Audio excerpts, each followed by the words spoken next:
T-MEIC Inverter PV system ground fault troubleshooting.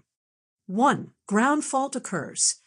2. Inverter GFI system detects ground fault and shuts down individual inverter in power conversion system, PCS. Caution: other inverters and central transformer are still energized. 3. Inverter associated with ground fault should have solid red fault indicator light on and should have stopped. Listen for no noise from inverter as compared to other inverters in PCS. 4. Connect to PCS SCU via PC interface using Ethernet connection. 192.168.20.100 for the PCS. 5. Log into T-MEIC interface and go to home page for specific faulted inverter 192.168.20.x, where X is inverter number. Inverter number and IP address is one more than actual identification number because SCU homepage takes first number. For example, 192.168.20.2 is the IP for inverter 1. Take screenshot at the inverter homepage. 6. Go to maintenance mode, then go to error event log page and take screenshot. 7. Go to measurement for voltage readings and choose faulted inverter page and take screenshot. There, you should see 3 inverter voltages: positive to ground, negative to ground, and difference between positive to ground and negative to ground. 8. Allow for voltage to stabilize, then take screenshot of voltage readings. For example, if string open circuit voltage, VOC, is 1,200 volts, unfaulted, normal voltage readings should be about 600 volts in positive to ground, 600 volts in negative to ground, and 0 volts in difference between positive to ground and negative to ground. Normal voltage readings may vary by up to 150 volts, and inverter may remain unfaulted with such voltages.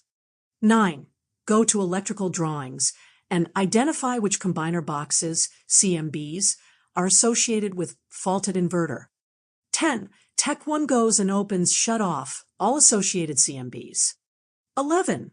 Voltage should normalize to 600 volts, 600 volts, 0 volts, plus or minus 150 volts. 12. As Tech 2 monitors voltage at SCU interface, Tech 1 closes or turns CMBs back on, one by one. 13. Again, Tech 2 monitors voltage at SCU to see when voltage returns to faulted conditions. When this happens, the faulted CMB has been identified. 14. To narrow the location of the ground fault to the individual string, you may disconnect all associated home runs, negatives, and positives. Then check each voltage between negative and positive, between negative to ground, and between positive to ground. There should be full VOC between negative and positive, and close to 0 volts or fast bleed down of ghost voltage between negative to ground and between positive to ground. 15. When you find higher voltages, over 50 volts negative or positive between positive to ground or negative to ground, that string is faulted. Remember, there should be normally close to 0 volts between positive to ground and between negative to ground. A fast bleed down of voltage is ghost voltage. This is a normal reading. Abnormal voltages will be stable negative values or very slow bleed down of values over 50 volts. 16.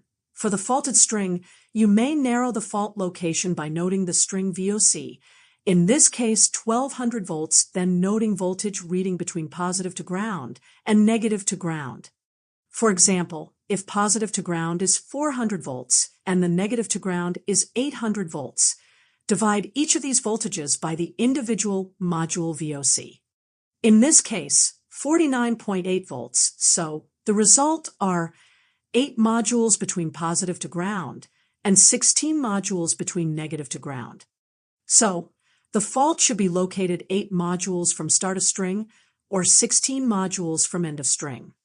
17. Faults can be melted connectors, broken modules, chaffed wiring, or water intrusion in modules.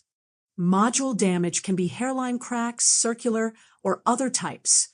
In general, look for contact between current-carrying conductors and grounded parts such as the frame, the CAD line, or other parts.